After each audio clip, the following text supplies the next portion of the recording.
નમસ્કાર. વર્ષ 2024ની ધોરણ 6 થી 8 ગુજરાતી માધ્યમ માટેની વિદ્યા સહાયક ભરતીને લઈને એક ખૂબ જ મહત્વનું અપડેટ આવ્યું છે. તો ચાલો આ નવી જાહેરાતમાં શું છે એની બધી જ વિગતોને બરાબર સમજી લઈએ. જે ઉમેદવારો લાંબા સમયથી રાહ જોઈ રહ્યા હતા, ખાસ કરીને જેઓ પ્રતીક્ષા યાદીમાં હતા, એમના માટે આ અપડેટ બહુ કામનું છે. 1 નવેમ્બર 2024ની જે મૂળ જાહેરાત હતી એના સંદર્ભમાં જ આ પ્રતીક્ષા યાદી માટેની નવી જાહેરાત છે. તો આનો સીધો મતલબ શું થાય છે અને કોને કોને આનો લાભ મળશે, ચાલો જાણીએ. તો સૌથી મોટા અને સારા સમાચાર એ છે કે વેઇટિંગ લિસ્ટવાળા ઉમેદવારોને હવે જિલ્લા પસંદગી માટે બોલાવવાની પ્રક્રિયા શરૂ થઈ ગઈ છે.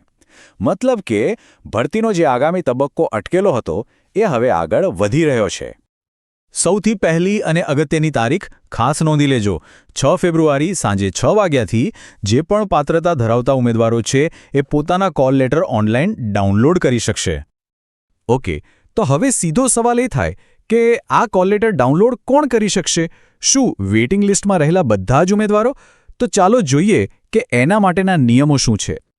તો પાત્રતાનો આખો આધાર નવા મેરિટ કટઓફ પર છે. દરેક વિષય અને દરેક કેટેગરી માટે એક નવું કટઓફ જાહેર કરવામાં આવ્યું છે. જે ઉમેદવારોનો સ્કોર આ નવા કટઓફ જેટલો અથવા એનાથી વધારે હશે, માત્ર એ જ ઉમેદવારો કોલ લેટર ડાઉનલોડ કરવા માટે પાત્ર ગણાશે. તો હવે આપણે સીધા જ એ આંકડાઓ પર આવી જઈએ જેની બધા રાહ જોઈ રહ્યા છે. ચાલો વિષય પ્રમાણે જોઈએ કે કટઓફ ક્યાં અટક્યું છે. હવે અહીં સ્ક્રીન પર આખું લિસ્ટ જોઈ શકાય છે. આમાં ગણિત, વિજ્ઞાન, ગુજરાતી, હિન્દી, અંગ્રેજી, સંસ્કૃત અને સામાજિક વિજ્ઞાન આ બધા જ વિષયો માટે અલગ અલગ કેટેગરી જેમ કે open, SC, ST, SCBC, EWS અને દિવ્યાંગ ઉમેદવારો માટે પણ કટઓફ શું છે એની સંપૂર્ણ વિગત આપેલી છે. ઉમેદવારો આરામથી પોતાના વિષય અને કેટેગરી પ્રમાણે પોતાનો સ્કોર ચેક કરી શકે છે. સારું, તો જે ઉમેદવારો આ નવા મેરિટના માપદંડોમાં આવી જાય છે એમને હવે આગળ શું કરવાનું છે? ચાલો એના પછીના સ્ટેપ સમજી લઈએ. અહીંથી આખી પ્રક્રિયા એકદમ સીધી અને સરળ છે. મુખ્યત્વે 3 કામ કરવાના છે.